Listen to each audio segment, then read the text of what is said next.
ஆனால் நான் ஒரு ஃபோட்டோ மட்டும் காட்டுறேன். நம்முடைய பிரஸ் நண்பர்கள் தயவு செஞ்சு நான் காட்டுற ஃபோட்டோவை கொஞ்சம் நீங்கள் தயவு செஞ்சு கொஞ்சம் ஜூம் பண்ணிக்கலாம். அங்கே யாரோ ஒருத்தர் மாஸ்க் போட்டு ஒருத்தர் நிற்கிறார் பாருங்கன்னா, யாரோ ஒருத்தர் நம்ம வெங்கடேசன மாதிரியே தெரியுறாரு பார்க்குறக்கு. எனக்கு இவர் தான் மதுரை எம்பி. வெங்கடேசன மாதிரி ஒருத்தர் மாஸ்க் போட்டுட்டு செங்கோலை பிடிச்சிட்டு ஒரு மேயர் கையில் செங்கோலை பிடிச்சிட்டு நிற்கிறார் பாருங்க. அவர் பிடிஆர் அண்ணன், அந்த கார்பரேஷனுடைய கமிஷனர், மேயர்லாம் அது செங்கோல் மாதிரி இருக்கானா இல்லை குச்சி மாதிரி இருக்கா? அது செங்கோல் மாதிரி இருக்கு. நேரு அவர்கள் பயன்படுத்திய கைத்தறிமாள் இல்லை. இன்னைக்கு இதே எம்பி பாராளுமன்றத்தில் போய் வீரவசனம் பேசிட்டு இருக்கார். செங்கோல் என்றால் பெண்களை அந்த புறத்திலே அடிமைப்படுத்துவது. அப்ப இங்க இருக்கக்கூடிய பெண் மேயர் கையில வெங்கடேசன் அவர்கள் ஒரு செங்கோலை கொடுத்திருக்காங்க. அப்ப இந்த பெண் மேயரை அடிமைப்படுத்துற மாதிரி அர்த்தமா? நான் தலைவருவான எந்த வார்த்தையும் பயன்படுத்த விரும்பல. அதனால இன்னைக்கு தமிழகத்தினுடைய அரசியல்வாதிகளுடைய நிலைமை எப்படி ஆகி போச்சுன்னா, அந்தந்த இடத்துல புதுசா ஒரு லாஜிக்கை இன்வென்ட் பண்ணி பேசுறது. உதாரணத்துக்கு மதுரையினுடைய மாண்புமிகு எம்பி வெங்கடேசன் அவர்கள் பாராளுமன்றத்தில் செங்கோலை பத்தி புதுசா ஒரு லாஜிக், நீங்க வேற எதனா வேணாலும் சொல்லுங்க, நான் ஏத்துக்கிறேன்.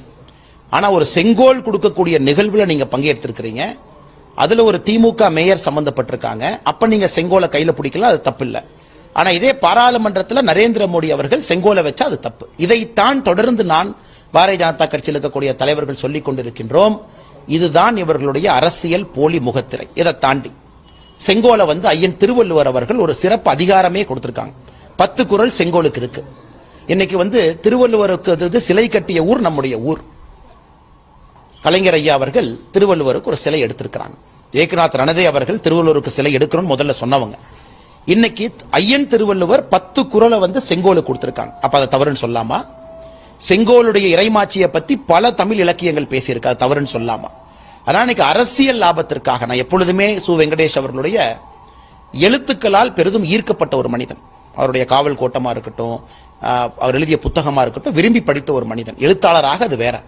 ஆனா இன்னைக்கு அரசியல்வாதியாக ஆளும் கட்சியை சப்போர்ட் பண்ணி ஆகணும், திமுக காங்கிரஸ் டிக் மார்க் வாங்கணும், அவங்களாலதான் நம்ம மதுரையில ஜெயிக்கிறோம், அவங்களை கைவிட்டு விடக்கூடாது என்பதற்காக வெங்கடேசன் அவர்கள் பேசக்கூடிய அந்த கருத்து கொஞ்சம் கூட ஏற்புடையது இல்லை. இது தமிழக மக்கள் பார்க்கறாங்க. நான் ஒரு போட்டோ காமிச்சா மக்கள் பார்க்கறாங்க.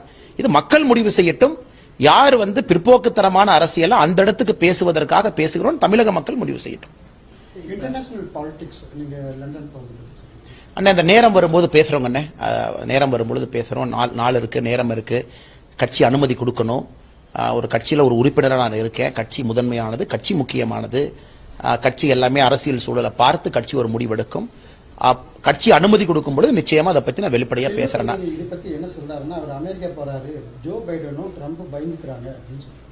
அப்படியா? அந்த அளவுக்கு நான் உயர்ந்துட்டேன்னா அப்ப செல்வ பிறந்தையவர் மாதிரி நான் ஒரு பேட்டர் ரவுடியா இல்லாம இருக்கிறேனே.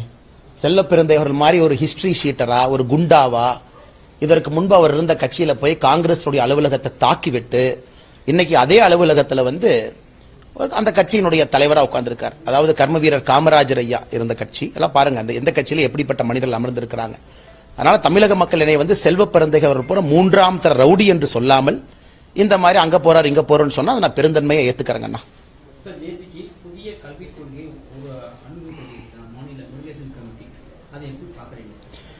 ஆனா ஒண்ணுமே இல்ல, நான் ஒரு கம்பாரிசன் கொஞ்ச நாள் உங்களுக்கு அறிக்கை வரும், கொஞ்ச நேரத்தில் நீங்க பாருங்க.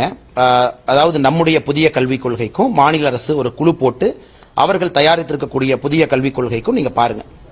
குறிப்பா நாம் பேஜ் நம்பர் 13 4.11 நம்முடைய புதிய கல்விக் கொள்கையை படிச்சீங்கன்னா முதலாக நாம் சொல்லுகின்றோம் 2020 புதிய கல்விக் கொள்கை அந்த ஆராய்ந்து கொண்டு வந்த பிறகு நம்முடைய தாய்மொழி தான் பிரதான மொழியாக பாடமொழியா இருக்கணும். நாம தான் சொல்றோம் முதல் கல்விக் கொள்கையில் இல்ல, 2வது கல்விக் கொள்கையில் இல்ல, first education policy, second education policy, new education பாலிசியில் இருக்கு. தமிழக அரசு இத்தனை காலம் கழித்து விழித்துக் கொண்டு பேஜ் நம்பர் 1 தமிழக அரசுடைய ஸ்டேட் எஜுகேஷன் பாலிசியில் அதையே சொல்றாங்க. டெக்னாலஜி நம்முடைய மத்திய அரசுடைய புதிய கல்விக் கொள்கை பேஜ் 40 13.2 அதை பாத்தீங்கன்னா எல்லா கிளாஸ் ரூம்லயும் லேட்டஸ்ட் டெக்னாலஜி இருக்கணும். அது அரசு பள்ளியாக இருந்தாலும் தனியார் பள்ளியாக இருந்தாலும் அதுதான் புதிய கல்விக் கொள்கையினுடைய ஆரம்ப புள்ளிங்கிறோம். இன்னைக்கு மாநில அரசு பக்கம் 12 டெக்னாலஜியை கொண்டு வரணும்னு அவங்க பேசுறாங்க. அடுத்து இன்க்ளூசிவ் எஜுகேஷன், அதாவது எல்லோரையும் இணைத்து கொண்டு வரணும், யாருக்கும் கல்வியில தடை இருக்கக்கூடாது, கிராமமாக இருந்தாலும் நகரமாக இருந்தாலும் எல்லோருக்கும் இன்க்ளூசிவ் எஜுகேஷன் பேஜ் 24 6.1 புதிய கல்விக் கொள்கை. மாநில அரசு பக்கம் 23 இதே point. Emphasis on critical thinking, சும்மா ஒரு விஷயத்தை படிச்சு வாந்தி எடுத்து எக்ஸாம் எழுதாம செயல்திறன் இருக்கக்கூடிய கல்வியா இருக்கணும் அப்படிங்கறது கிரிட்டிக்கல் திங்கிங் பக்கம் 12 4.5 சொல்றோம். கரிக்குலத்தை மாத்துங்க, கண்டென்ட்டை மாத்துங்க, கிரிட்டிக்கல் திங்கிங் எம்பசைஸ் பண்ணுங்க. இன்னைக்கு பேஜ் நம்பர் 7ல இதே மாநில அரசினுடைய புதிய கல்விக் கொள்கையினுடைய டீம் ப்ரோமோட்டிங் கிரிட்டிக்கல் திங்கிங் பயன்படுத்துறாங்க. அடுத்து லைப்ரரி. மத்திய அரசுடைய புதிய கல்விக் கொள்கை பேஜ் நம்பர் 52 21.9. அதடுத்து பாத்தீங்கன்னா இன்னைக்கு வந்து நாம லைப்ரரி எப்படி இருக்கணும், எந்த இடத்துல கொண்டு வரணும், பப்ளிக் லைப்ரரியை ஸ்ட்ரென்தன் பண்றோம், புத்தகங்கள் இருக்கணும், குழந்தைகளுக்கு புத்தகம் வாசிக்கக்கூடிய பழக்கத்தை கொண்டு வரணும். நாம பேஜ் நம்பர் 13 மாநில அரசினுடைய ஸ்டேட் எஜுகேஷன் பாலிசி, லைப்ரரி எல்லா இடத்தையும் கொண்டு வரணும், இனிஷியேட்டிவ் பண்ணணும். அடுத்து அலுமினி என்கேஜ்மெண்ட்.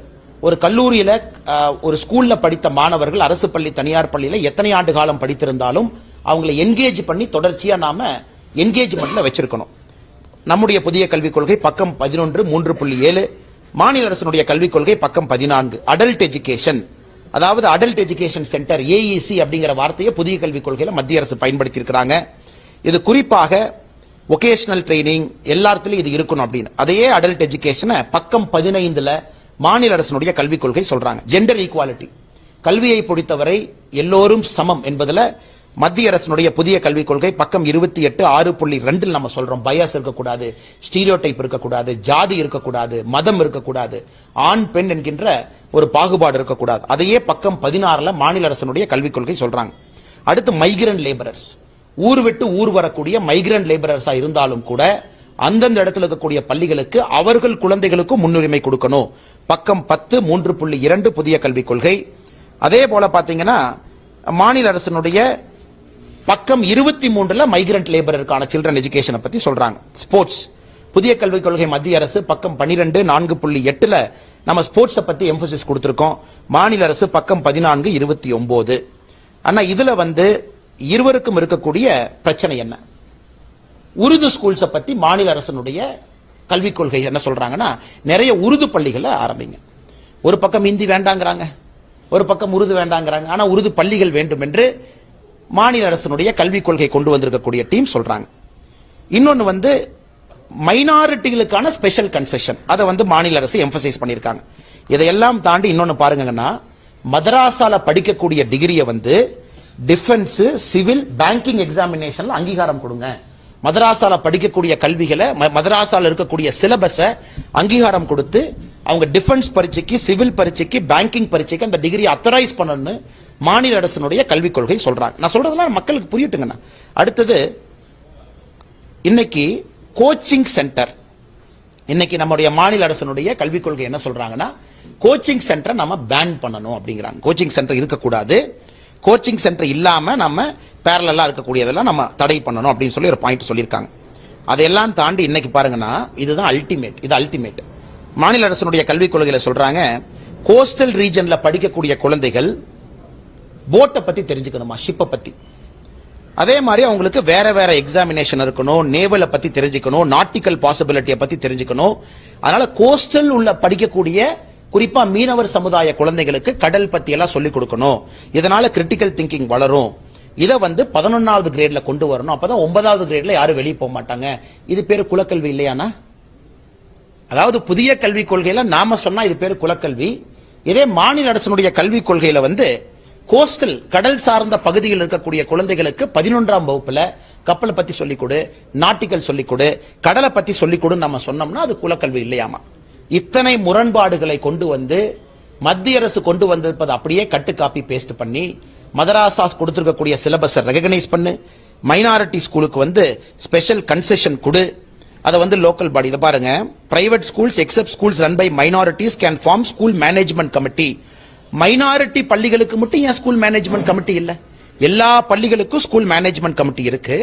அது லோக்கல் பாடி கண்ட்ரோல்ல வரணும். உதாரணத்துக்கு உங்களுடைய பஞ்சாயத்தோ உங்களுடைய கார்பரேஷன் கண்ட்ரோல்ல வரணும். ஆனா மைனாரிட்டி நடத்தக்கூடிய பள்ளிக்கூடங்கள்ல இருக்கக்கூடிய ஸ்கூல் மேனேஜ்மெண்ட் கமிட்டி அதற்கு கீழே வரக்கூடாதுன்னா என்ன அர்த்தம்? ஒரு பக்கம் நாம அனைவரும் சமம்ங்கிறோம், மதம் ஜாதி இல்லைங்கிறோம், மைனாரிட்டி கம்யூனிட்டிக்கு இருக்கக்கூடிய கன்செஷன் நம்ம கொடுக்கிறோம், அரசியலமைப்பு சட்டத்தில் இருக்கு. ஆனா அங்க இருக்கக்கூடிய ஸ்கூல் மேனேஜ்மெண்ட் கமிட்டி கூட லோக்கல் பாடிக்கு கீழே வரக்கூடாது என்று சொன்னால் இது எந்த அளவுக்கு மைனாரிட்டி அப்பீஸ்மெண்ட் நோக்கி திமுக அரசு போகுது என்பதற்கு அவர்களுடைய ஸ்டேட் எஜுகேஷன் பாலிசி ஒரு உதாரணம். அதுல முக்கியமாக மதராசா அங்க இருக்கக்கூடிய சிலபஸ் பேங்கிங் டிஃபென்ஸ்க்கு அங்கீகாரம் கொடுங்க, அது ஒரு உதாரணம். இதையெல்லாம் தாண்டி கோச்சிங் சென்டரை கிளாம்ப் டவுன் பண்ணுங்க. இது எந்த அளவுக்கு ரியலிஸ்டிக்கலி பாசிபிள்?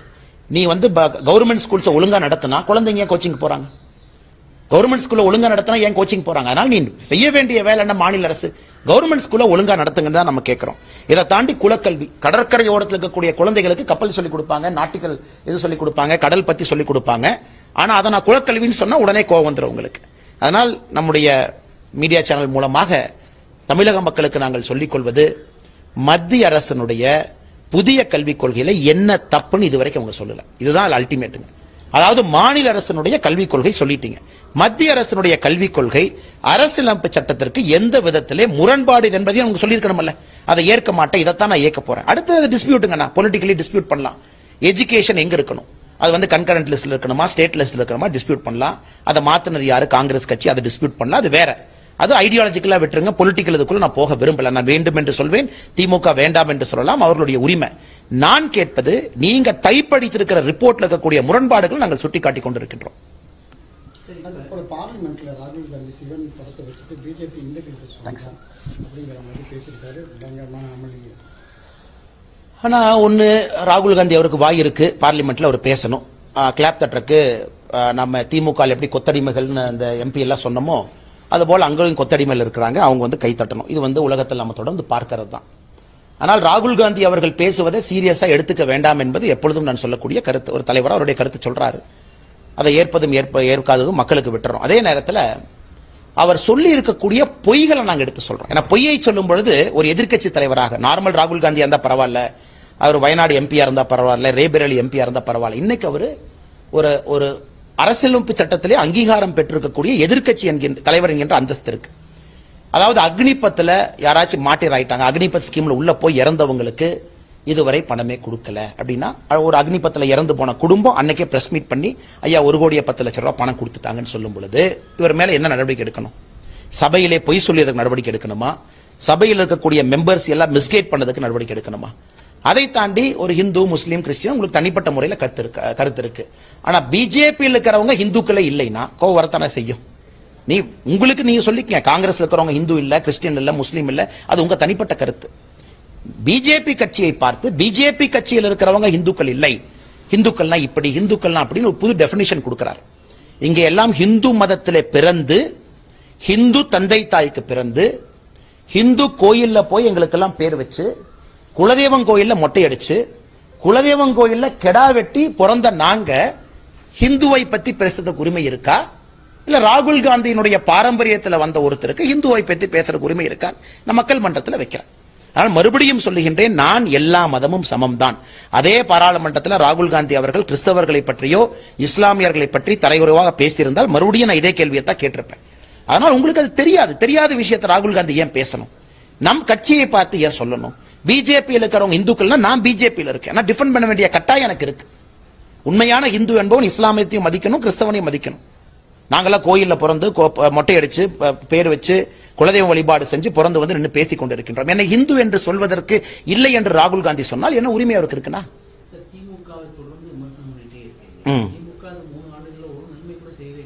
எங்கண்ணே நிறைய நன்மை செஞ்சிருக்காங்க. டாஸ்மாக் ஓபன் பண்ணாங்க, கள்ளச்சாராய வித்தாங்க, கமிஷன் அடிக்கிறாங்க, எவ்வளவு நன்மை பண்ணிருக்காங்க. நன்மைகள் எவ்வளவு பண்ணிருக்காங்க, எத்தனை இடத்துல பண்ணாமையா இருந்திருக்காங்க. ஆட்சிக்கு வந்த பிறகு 2.5 வருஷத்துல விலைவாசி அந்த அளவுக்கு உயர்த்தி இருக்கிறாங்க. பால் விலையிலிருந்து தயிர் விலையிலிருந்து உயர்த்தாம இருக்கிறாங்களா? ஒரு முதல்வருக்கு பதிலாக 3 முதல்வர் கொடுத்திருக்காங்க. எல்லா மாநிலத்துக்கும் ஒரு முதல்வர் தான். தமிழ்நாட்டுக்கு 3 பேர், 1 வாங்கினா 2 ஃப்ரீ, பையன் ஃப்ரீ, மருமகன் ஃப்ரீ. 1:2 தீபாவளி பரிசு மாதிரி. ஓட்டு போட்டது ஒரு முதல்வருக்கு, ஆனா நிக்கிறது 3 முதல்வர். நீங்க சென்னைக்கு வந்து பாருங்க, அண்ணே ஒரு ஃபைல் மூவ் பண்ணும், தம்பி ஈசிஆர் ரோடு போ சபரீஷன் பாரு, அண்ணா இந்த ஃபைல் மூவ் பண்ணும், அண்ணா நகர் போய் கார்த்திக் பாரு, அண்ணா இந்த நகர் போகணும், 8 மணிக்கு மேல உதயநிதி ஸ்டாலின் பாரு. சோ ஓட்டு போட்டது 1, ஆனா வந்தது 3.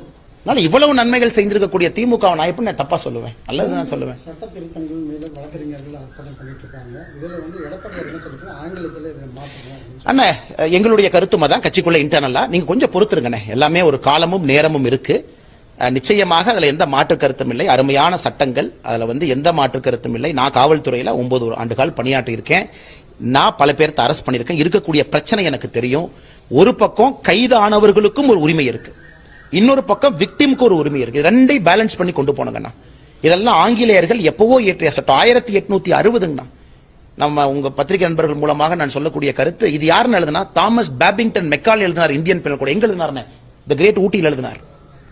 இந்தியன் பீனல் கோட் இதற்கு முன்பு நாம் அந்த மாத்திய சட்டம் எழுதப்பட்டது ஊட்டியில. எப்படி வந்தாருன்னா சென்னையில் இறங்கினார் தாமஸ் பாபிங்டன் மெக்காலே. அவர் கொடுக்கப்பட்ட பணி என்னென்ன, உட்ஸ் டிஸ்பேட்ச் ஒரு பணி. இந்தியாவுடைய கல்விக் கொள்கை எழுதுறதுக்கு மெக்காலே வந்தார். சென்னையிலிருந்து இறங்கி மைசூர் வழியா பல்லக்கில் தூக்கிட்டு போறாங்க. ஊட்டியில போறாரு, கூல் வெதர்னு. ஊட்டியில் உட்கார்ந்து மெக்காலே என்ன பண்றாருன்னா 2 சட்டத்தை எழுதுறார்.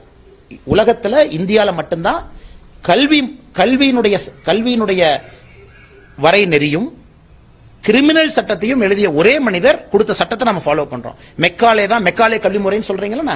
Indian penal code is written by Macaulay. அதை இத்தனை காலமா திமுக ஸ்டாலின் ஐயாக்கள தெரியலையாட்டு இருக்கு. மெக்காலே கொடுத்த ஐபிசியை வச்சுக்கிட்டு சூப்பர் சூப்பர் சூப்பர்னு ஓட்டியாச்சு. அதை மாற்றுவதற்கு முயற்சி. இந்தியன் எவிடன்ஸ் ஆக்ட் எப்ப வந்ததுங்க? Criminal procedure code 1973 major amendment. கிட்டத்தட்ட 40 ஆண்டுகளா ஒரு அமெண்ட்மெண்ட் கூட மேஜரா சிஆர்பிசியில கொண்டு வரல. அதுல இருக்கக்கூடிய arrest, pre detention, trial, court, special courts, POCSO, definition of rape, mob violence, lynching, இதெல்லாம் கடந்த 10 ஆண்டுகள் நம்ம கேட்கக்கூடிய புதிய வார்த்தைகள். இது 10 ஆண்டுகளுக்கு முன்பு மாப் லிஞ்சிங் என்கின்ற வார்த்தை இல்ல, இன்னைக்கு தான் இருக்கு. ரேப்ல பல டெபினிஷன் வந்துருச்சு. பெனட்ரேட்டிவ் செக்ஸ் பத்திரிகையில பேசினா சரியா வராதுங்க, அது கோர்ட்ல பேசுற டெர்மினாலஜி. இன்னைக்கு ரேப்புங்கிற டெபினிஷனே மாறிடுச்சு. பெனட்ரேட்டிவ் செக்ஸ் என்ன மாறிடுச்சு. அதெல்லாம் புதிய பீனல் கோட்ல வரணும். இதெல்லாம் நீங்க கோர்ட்ல போய் கிரிமினல் கேஸ்ல ஒரு ரேப் கேஸ்ல உட்கார்ந்து நீங்க கோர்ட்ல கேட்டா ரேப்பே இல்லைன்னு ஆர்கியூ பண்ணுவான் டிஃபென்ஸ் லாயர். ஏன்? இது பெனட்ரேஷன் நடக்கல, ஆனால் ரேப் இல்ல. ஆனா சுப்ரீம் கோர்ட்னுடைய பல ஜட்ஜ்மெண்ட்ல இது பெனட்ரேஷன் நடக்கலன்னு அது ரேப். அதை உங்க சட்டத்துல சொல்லணும்ல. சட்டத்துல ஓட்டை இருந்தா அவங்க அதுல மாத்திருக்காங்க. இந்த டெபினிஷன் வந்திருக்கு. டெபினிஷன் ஆஃப் ரேப்பை மாத்திருக்காங்க. மாப் லிஞ்சிங், 10 பேர் சேர்ந்து ஒருத்தனை ரோட்ல போட்டு அடிச்சு கொள்றாங்க, அது மாப். அவங்களுக்கு தனித்தனியா காமன் இன்டென்ஷன் 34 வச்சு கொடுக்கிறதா? அதனால தயவு செஞ்சு அன்பான வேண்டுகோள், முதலமைச்சர் அவர்கள் முதல்ல அதை புரிஞ்சுக்கிட்டு பேசணும். இந்த சட்டம் என்னன்னே தெரியாம யாரோ எழுதி கொடுத்ததை அப்படி படிச்சு வச்சுக்கிட்டு கிரிமினல் சட்டம் சரியில்லை, இது சரியில்லை, அது சரியில்லை. அடுத்து நிறைய பேர் சொல்லக்கூடிய கருத்து ஆங்கிலத்தில் வேணும். எனக்கும் அந்த கருத்துல உடன்பாடு இருக்கு. அதனால் பொறுமையாக இருப்போம். அமித்ஷாஜி அவர்களை பொறுத்தவரை இது பல முதலமைச்சர்களோட கருத்துக்கள் எடுத்து உள்ளெடுத்தாங்க, எல்லார்த்தையும் கேட்டு உள்ளெடுத்தாங்க. 170க்கும் மேற்பட்ட சிட்டிங்ஸ் நடந்திருக்கு. மேஜர் அமெண்ட்மெண்ட் பண்ணி கேபினெட்ல அமெண்ட்மெண்ட் பண்ணி மறுபடியும் கொண்டு வந்திருக்காங்க. 9 மணி நேரம் லோக்சபா ராஜ்யசபால டிபேட் பண்ணிருக்காங்க. இவங்க சண்டை போட்டு வெளியே போனதுக்கு நாங்க பொறுப்பானா? 9 மணி நேரம் இந்த சட்டம் டிபேட் நடந்திருக்கு. அதனால முறையான அரசியலமைப்பு சட்டத்தின்படி இவ்வளவு வேலைகள் நடந்துதான் இந்த 3 சட்டங்கள் 3 லா இன்னைக்கு சட்டமா நம்ம கண் முன்னாடி இருக்கு. இன்னைக்கு இது உச்சரிக்கக்கூடிய வார்த்தைகள் தமிழ் கொண்டு வரணுமா? அதெல்லாம் பொறுத்திருந்து பாருங்க. நான் மோடி ஐயாவை பொறுத்தவரை, அமித்ஷாஜி அவர்களை பொறுத்தவரை கட்சியிலிருந்து நாங்களும் சில வேண்டுகோளை வைத்திருக்கின்றோம். நிச்சயமா நிறைவேற்ற போறாங்க. 4 மாநகராட்சி மேயர்கள் மாற்றப்படுவதாக தகவல் வெளியாகிருக்கு. கோயம்புத்தூர் மேயர் இருக்காங்களானே? இப்படியாண்ணே? இப்பதான் முழிப்பு வந்துச்சு அவங்களுக்கு. அண்ணே, எனக்கு அதை பத்தி அவங்க உள்கட்சி பிரச்சனை, நாங்க அது போக விரும்பலன்னா. ஜனகணமன தெரியாத மேயரு, ஒரு பேரா தமிழ்ல படிக்க தெரியாத மேயர். நான் சொல்ல பத்திரிகை நண்பர்கள், நீங்க ப்ரொசீடிங்ஸ் ஆஃப் மேயர் நீங்க பாக்குறீங்க, ஆபீஸ போய் பாக்குறீங்க, அந்த பட்ஜெட் பிரசன்டேஷன் அப்ப மேயர் பேசுறதெல்லாம் நீங்க பாக்குறீங்க, அதெல்லாம் நீங்க பாக்குறீங்க. நீங்க முடிவு பண்ணிக்கங்க. இவங்க மேயரை டம்மி மேயரா இன்டென்ஷனலா போட்டிருந்தாங்க. ஏன்? மேயர் பேரை வாங்கிட்டா எம்எல்ஏக்கு மரியாதை இருக்காது, உதயநிதி அண்ணனுக்கு மரியாதை இருக்காது. உதயநிதி அவர்களை தவிர எல்லாத்தையும் உதயநிதி அண்ணன் அறிவாளியா காட்டினா எப்படின்னு சுத்தி இருக்கவங்கள முட்டாளா போடு. இது வெரி ஏஜ் ஓல்டு டெபினிஷன். பாரம்பரிய குடும்ப கட்சியில உதயநிதி ஸ்டாலின் அறிவாளியா காட்டணும்னா அமைச்சரை முட்டாளா போடு, மேயரை முட்டாளா போட்டா உதயநிதி ஸ்டாலின் ஆட்டோமேட்டிக்கா அறிவாளியா தெரிவார். இதைத்தான் திமுக ஃபாலோ பண்றாங்க. அதனால இன்னைக்கு மக்களே வெதும்பி கிடக்கின்றார்கள். செயல்படாத மேயர்களை கொடுத்துட்டு மறுபடியும் நாங்க மாத்திரம் ஒரு டிராமாவை ஆரம்பிச்சிருக்காங்க. அவங்க இந்த கட்சியா, இந்த குரூப்பா, அந்த குரூப்பா, அதுக்குள்ள போக விரும்பலீங்கன்னா நீங்க அந்த அடிப்படையில பார்த்தா தூத்துக்குடியில இருந்து ஆரம்பிக்கணும். அக்கா அமைச்சர், தம்பி மேயர், ஒரு ஊர்லயும் போய் அப்படியே கிண்டி கிளறி பாருங்கன்னா மேயர் என்ன செய்யறாங்க. திருநெல்வேலியில வெள்ளம் வந்துருச்சு, மேயர் சேலத்துல பந்தல் போட்டுட்டு இருக்காரு, இளைஞரணி பந்தல், உதயநிதி ஸ்டாலின். அங்க வெள்ளம் மக்கள் கிடக்குறாங்க, மேயர் காணோம். எங்கேயா மேயர் காணோம்னா அண்ணா சேலத்துல போய் பந்தல் போட்டு இருக்காரு. இந்த மாதிரி மேயர் வச்சுக்கிட்டு இன்னைக்கு இவங்க நமக்கு வேக்கான சொல்றாங்க, இந்த குரூப் அந்த குரூப், அதனால 4 மேயரை மாத்திரம். அப்புறம் ஏதோ டிஆர்பி ராஜா ஏதோ பிஆர்ஓ ஏதோ அவங்களுக்கு அனுப்பிச்சாங்க, யாரோ அனுப்பிச்சாங்களே, அந்த கேள்வியில இல்லையானே? ஏதோ சென்னை ஏர்போர்ட்டை பத்தி ஏதோ சொன்னாங்க. அதுக்கே அது பிஆர் அந்த டிஆர்பி ராஜா பிஆர் அனுப்புறது எக்ஸ்பிளனேஷன் கேட்டீங்கன்னா அதையும் கொடுத்துட்டோம்னா எல்லாம் மீடியா கொடுத்துருங்கண்ணே, அதை ஓப்பன் பண்றேன் பாருங்கண்ணே. ஆனா இன்னைக்கு 2 விஷயத்தை புரிஞ்சுக்கணும். தமிழ்நாட்டில் ஒரு நாய் செத்து போச்சு, அந்த நாய் பக்கத்தில் அண்ணாமலை போனார்னா உடனே திமுக என்ன சொல்லணும்னா, இந்த நாயை வண்டியை கொண்டு ஏத்தி கொடூரமாக கொலை செய்த அண்ணாமலை. எங்கேயாச்சும் ஒருத்த மாட்டினானா அண்ணாமலைட்டு ஒரு புகைப்படம் எடுத்திருந்தா உடனே அண்ணாமலை. அடுத்து இன்னொன்னு ஆச்சரியம், ஏர்போர்ட்டுக்குள்ள கடைகளை மிரட்டி அண்ணாமலையின் பெயரில் பணம் வசூல் செய்தார் எழுதியிருக்காங்க. ஆனா ஏர்போர்ட்ல பெட்டி கடையானே, அது டிஆர்பி ராஜாக்கு வெளியே இருக்கிற மாதிரி வெத்தலை கடையா? கத்தி எடுத்து நான் திமுக பேட்ட ரவுடி வந்திருக்கேன், நான் தான் கிளை தலைவர், நீங்க 10 ரூபா கொடுக்கலனா கொலை அறுத்துருவேன்னு சொல்ற காலமானே. ஏர்போர்ட்டுக்குள்ள போய் நான் அண்ணாமலை ஆள் வந்திருக்கேன், இங்க பாரு நான் வந்து ஒரு பேட்ட ரவுடி, நீ வந்து 10 ரூபா நான் கொடுக்கலனா அப்படின்னு. என்னன்னே கதை. 1970 ஆரம்பிச்ச அதே கதையை தமிழ்நாட்டில் எவன் குற்றம் செஞ்சாலும் அண்ணாமலை, தமிழ்நாட்டில் எவன் போனா அண்ணாமலை, ஒரு போட்டோ அண்ணாமலை எடுத்துட்டு அண்ணாமலை, இதுதான். அதனால நான் ஒரு விஷயத்தை தெளிவுபடுத்த விரும்புறேங்கண்ணா, என்னதான் நீங்க அதை பண்ணா கூட மக்கள் பார்த்து கொண்டிருக்கின்றார்கள். ஏன் உங்களுக்கு இவ்வளவு டெஸ்பிரேஷன்? எங்கே எது நடந்தாலும் அதை கொண்டு வந்து என்னுடைய தலையில கனெக்ட் பண்றதுக்கு. எனக்கு கோயம்புத்தூர் உங்களுக்கு அனுப்பிச்சாங்கன்னு ஒரு பத்திரிகையாளர் நம்பர் சொன்னாருன்னா, டிஆர்பி ராஜாவோட பிஆர் அனுப்பிச்சாரு, அதுக்கு பதில் சொல்லுங்க. நான் அதையும் சொல்லிட்டேங்கண்ணா. வேற ஏதாச்சும் கேள்வி இருக்குங்களா? நன்றி அண்ணா, எல்லாத்துக்கும் கொடுத்துருங்கண்ணா. டீ சாப்பிட்டு போங்கண்ணா.